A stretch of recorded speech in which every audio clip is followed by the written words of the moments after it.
What if the person you called for help in your darkest hour was the one planning to kill you? On December 16, 2022, Alex Pennig called someone she trusted when she felt threatened. 3 hours later, she was dead on her bathroom floor with a bullet through her skull. The 911 caller claimed she shot herself. Police almost believed him, but tiny clues at the crime scene told a different, more terrifying story. Someone had murdered Alex and staged it as suicide. Someone who thought they were smart enough to fool investigators. Someone who was dead wrong. But who pulls the trigger on someone begging for help? And how do you get away with murder when the evidence is staring you right in the face? The winter air was bitter cold that December morning in St. Paul, Minnesota. Snow crunched under the boots of police officers as they rushed toward the apartment building on East Street. It was 2:57 a.m. when their radios crackled with an urgent call that would shatter the quiet of the sleeping neighborhood. Inside apartment 265, a scene of unimaginable horror awaited them. The caller's voice had been shaky, desperate, claiming a woman had been shot in the head. As officers climbed the stairs, their hearts pounded with the knowledge that they were about to witness something terrible. The man who let them inside was trembling violently. Matthew Ecker, a 44-year-old nurse practitioner, could barely speak through his tears. His hands shook as he pointed toward the small bathroom where 32-year-old Alex Pennig lay motionless on the cold tile floor. Blood pooled around her blonde hair. Her lifeless body was positioned strangely, with her legs spread on either side of the bathroom door. A single gunshot wound marked her left temple, and beside her shoulder rested a deadly weapon that would become the center of a twisted mystery. The apartment felt heavy with death. Prescription bottles were scattered across surfaces, and empty alcohol containers told the story of a night that had gone horribly wrong. But something didn't feel right to the experienced officers who had seen countless crime scenes before. Matthew collapsed in the hallway, gasping for air between sobs. "She just grabbed the gun," he kept repeating to anyone who would listen. "She locked herself in the bathroom and I heard the shot." His words echoed through the small apartment, but they would soon be questioned by investigators who noticed details that didn't match his heartbreaking story. Emergency medical teams arrived within minutes, but there was nothing they could do for Alex. Her vibrant life had been cut short in the most violent way imaginable. As they officially pronounced her dead, the Real investigation was just beginning. The responding officers exchanged glances. The scene looked wrong somehow. The position of the body, the placement of the weapon, the dry bathroom sink despite claims of bloody hands being washed, small details that would eventually unravel a web of lies and expose a killer hiding behind tears of fake grief. Within hours, the small apartment transformed into a bustling crime scene. Yellow tape blocked curious neighbors as experienced detectives Abby DeSanto and Jennifer O'Donnell took control of what would become one of the most puzzling cases of their careers. The medical examiner arrived as dawn broke over St. Paul. Dr. Sarah Chun carefully examined Alex's body, noting the precise angle of the gunshot wound and the strange positioning that had already caught the attention of first responders. Every detail mattered in determining whether this was suicide or something far more sinister. Forensic specialists swarmed the tiny bathroom like worker bees. They collected blood samples from multiple surfaces, dusted for fingerprints on every possible surface, and carefully bagged prescription bottles scattered throughout the apartment. The gun itself would undergo extensive testing for DNA evidence and gunshot residue patterns. Something immediately struck investigators as odd. Despite Matthew's claims of washing bloody hands in the bathroom sink, forensic experts found the basin completely dry with minimal blood evidence. The water should have been wet if someone had just cleaned up after touching a bleeding victim. Detective DeSanto began the methodical process of interviewing everyone connected to Alex's final hours. Neighbors reported no unusual sounds from the apartment that night, which seemed strange given the violent nature of her death. The walls in the old building were thin enough that arguments and disturbances typically carried between units. Security cameras from the apartment building would prove crucial in establishing a timeline. Footage showed Alex and Matthew entering together around 2 a.m., appearing relaxed and talking normally. But later footage revealed something troubling that Matthew hadn't mentioned in his tearful confession to officers. The investigation quickly focused on two men who had been central figures in Alex's life. Shane Anderson, her current boyfriend who had been involved in a bar fight hours before her death, became an immediate person of interest. Then there was Matthew himself, whose story contained troubling inconsistencies that experienced investigators couldn't ignore. Phone records would be subpoenaed, financial transactions examined, and every relationship in Alex's life scrutinized for potential motives. The prescription medications found at the scene raised questions about her mental state, but also about who had access to supply them. As evidence mounted, investigators realized they weren't dealing with a simple suicide case. The positioning of Alex's body, the forensic evidence, and the timeline of events suggested something much darker had occurred in that small bathroom during the early morning hours of December 16th. Alex Pennig was the kind of person who rescued stray animals and stayed late to comfort patients during their worst moments. At 32 years old, she had golden blonde hair that changed colors as often as her mood, and a smile that could light up the darkest hospital room. Her dream had always been simple but powerful, to heal people who were hurting, just like the nurses who had once saved her own life. Growing up in Minnesota, Alex was a firecracker on the ice hockey rink. Her childhood friend Jillian still remembers the fierce competitor who helped their team win a state championship. She was pure fire on ice. Jillian would later tell investigators through tears, "You never wanted to play against Alex because she would destroy you, but in the sweetest way possible." But beneath that tough exterior lived someone who fought invisible demons. Her parents, Mary Jo and Jim Pennig, watched helplessly as their bright daughter struggled with depression during college. Pills became her escape from pain she couldn't name. The darkness nearly consumed her completely in 2016 when she swallowed a handful of medication in a desperate cry for help, only to make herself vomit moments later. That rock-bottom moment became her turning point. Alex clawed her way back from the edge and earned her nursing degree in 2019. At graduation, she stood before hundreds of people and spoke words that would haunt her family forever. "I have climbed out of darkness with permanent scars, but a heart of gold." Her recovery seemed complete. Alex found work at a walk-in clinic where she met Matthew Ecker, a married nurse practitioner with 4 children. What started as friendship between co-workers quickly became something forbidden and dangerous. Matthew's wedding ring didn't stop the attraction between them, and soon they were meeting in secret while his wife remained clueless at home. The affair burned hot but brief. Alex ended things when guilt became unbearable, but Matthew couldn't let go. Even after she moved on, he continued inserting himself into her life, paying her rent when jobs became scarce and refilling prescription medications despite the ethical violations. Enter Shane Anderson, a sweet guy who made Alex laugh again. Their relationship blossomed quickly in the fall of 2022. Shane wasn't just another boyfriend. He was planning their future together, talking about breaking his lease to move in with her. For the first time in years, Alex seemed genuinely happy. But happiness made some people angry. Matthew watched from the sidelines as Alex built a new life with Shane. The financial support continued, creating a twisted triangle where a married man bankrolled his former lover's relationship with another man. Alex's friends noticed the arrangement made them uncomfortable, but Alex insisted Matthew was just helping out a friend. The truth was far more complicated. Matthew had become obsessed with staying connected to Alex, using money and prescription drugs as his way to remain important in her world. When she needed Adderall or anxiety medication, she would text him instead of seeing a real doctor. When rent was due and her latest job had ended, Matthew's credit card would save the day. Alex's family had no idea about the financial web binding their daughter to a married man. They knew Matthew as just a work friend who sometimes helped out during tough times. The depth of his involvement in Alex's daily life remained hidden until it was far too late. Shane also remained unaware of how extensively Matthew controlled Alex's finances and medical care.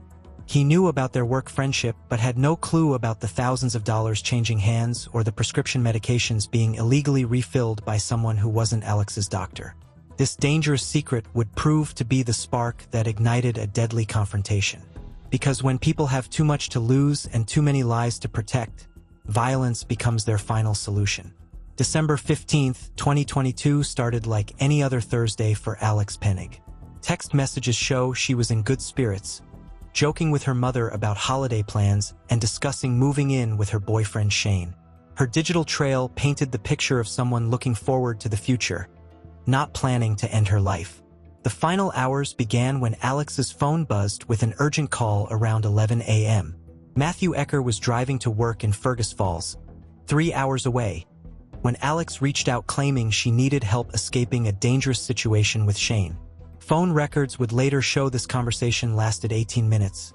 Plenty of time to craft a story or manipulate someone into making a deadly decision. What happened during those crucial daylight hours remained murky. Matthew called in sick to work and made the long drive to St. Paul while Alex waited in her apartment. Security cameras at nearby businesses caught glimpses of Matthew's vehicle entering the city around 2 p.m., confirming his timeline up to that point. By early evening, the pair had decided to hit the downtown bar scene. Multiple establishments captured them on surveillance, moving from place to place, drinking heavily and appearing relaxed together. Bartenders later told police that Alex seemed happy but was consuming alcohol at a dangerous rate, mixing drinks with the prescription medications already in her system. The night took a violent turn at Camp Bar around midnight. Security footage captured every second of the brutal confrontation when Shane Anderson spotted his girlfriend with another man. The cameras showed Shane's rage exploding as he realized Alex was on what appeared to be a date with a stranger. Digital evidence revealed Alex had been texting someone during the fight, but investigators hit a brick wall when they couldn't access her phone. The passcode died with her, and Shane's convenient claim that he'd lost his phone the same night raised immediate red flags among detectives. The final footage of Alex alive came from her apartment building's lobby cameras. At 2:08 a.m., she and Matthew entered together, appearing to be getting along normally. But 19 minutes later, they emerged again briefly before returning separately, and Alex's body language told a chilling story of anger and frustration. Matthew's movements during those crucial minutes would become the center of intense scrutiny. He claimed they went to his car to retrieve headphones, but the cameras showed something different. Alex waited in the lobby, furiously typing on her phone while glaring at the entrance. When Matthew finally returned, she refused to hold the door open for him and stormed toward the elevator. The medical examiner would later determine Alex died between 2:45 and 2:55 a.m. Matthew's 911 call came in at exactly 2:53 a.m., giving investigators a tiny window to work with. But that narrow time frame would prove crucial in exposing the lies that followed. When detectives began comparing witness statements, cracks appeared in every story. Shane insisted he went straight home after being kicked out of the bar, but couldn't provide any proof since his phone was mysteriously missing.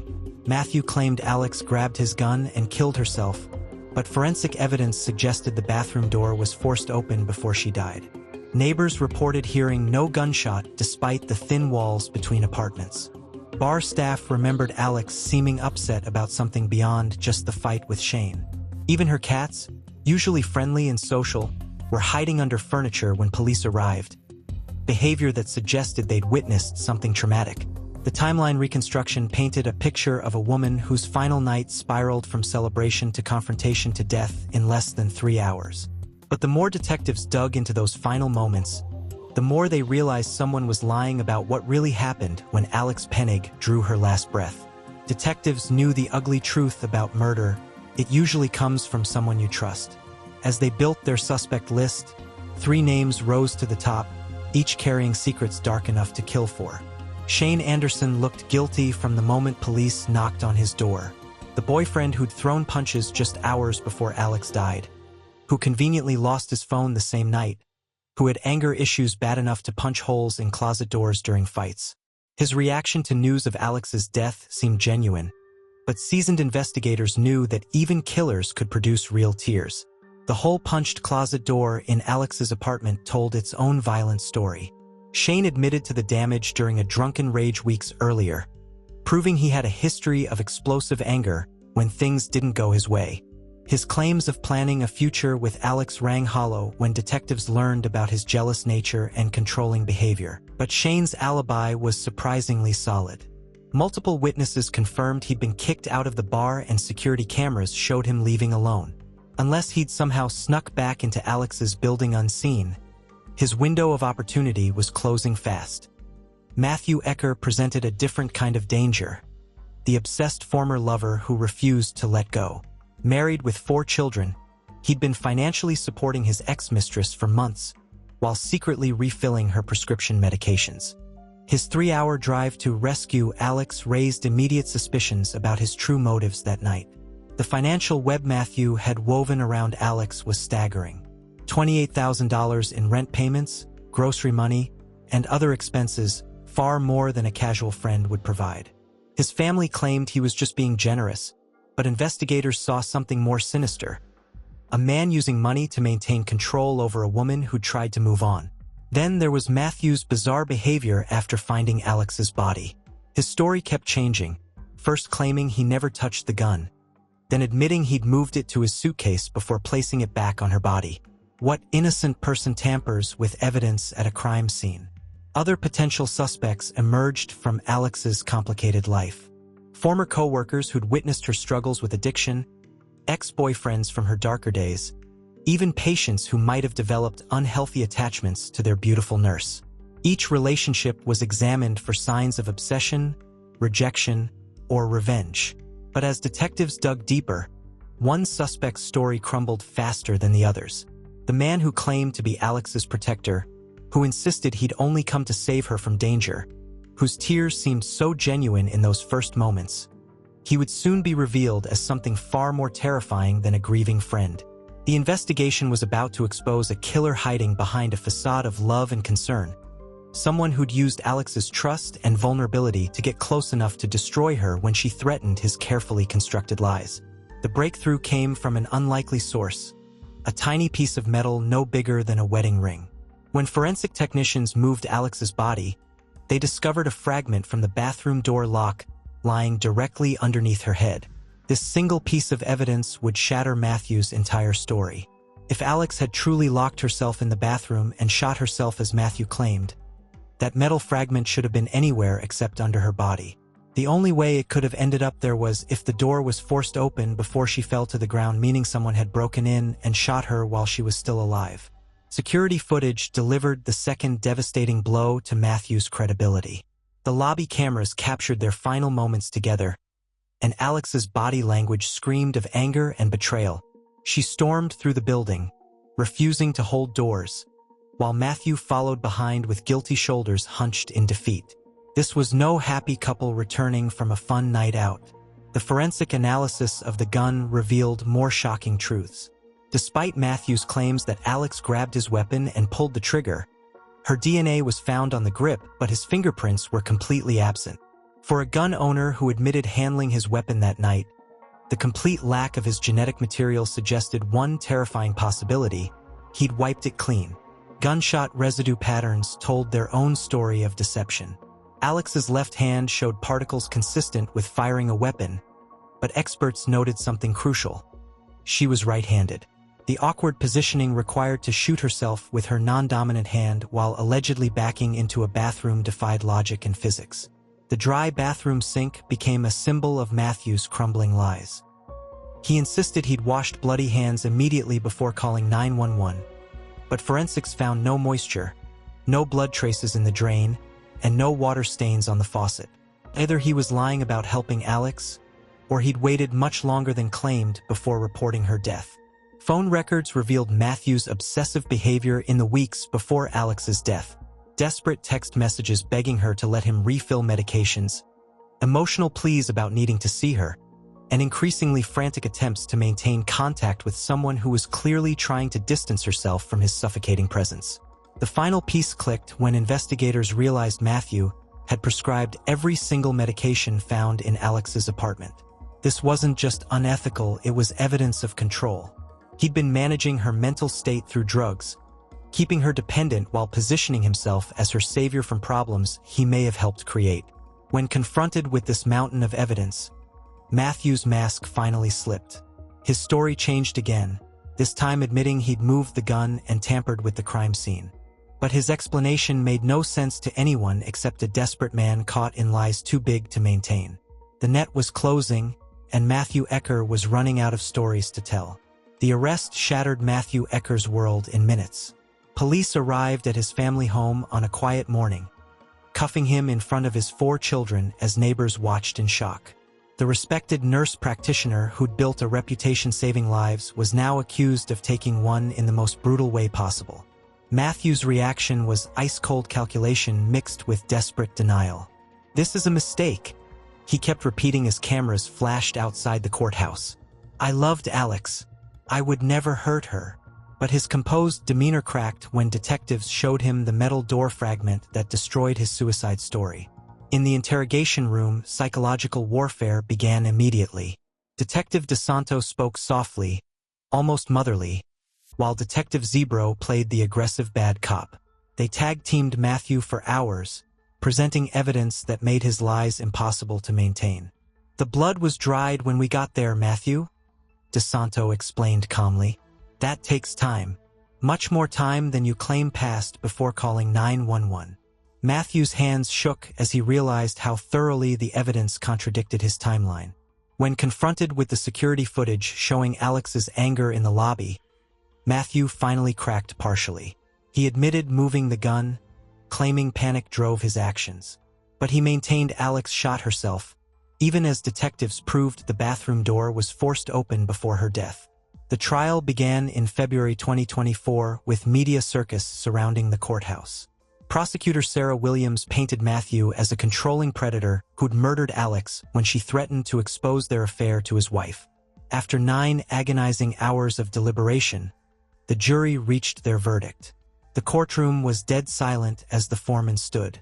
Guilty of murder in the 2nd degree. Matthew's face went white as his family collapsed in the gallery behind him. At sentencing, Alex's parents delivered heart-wrenching victim impact statements.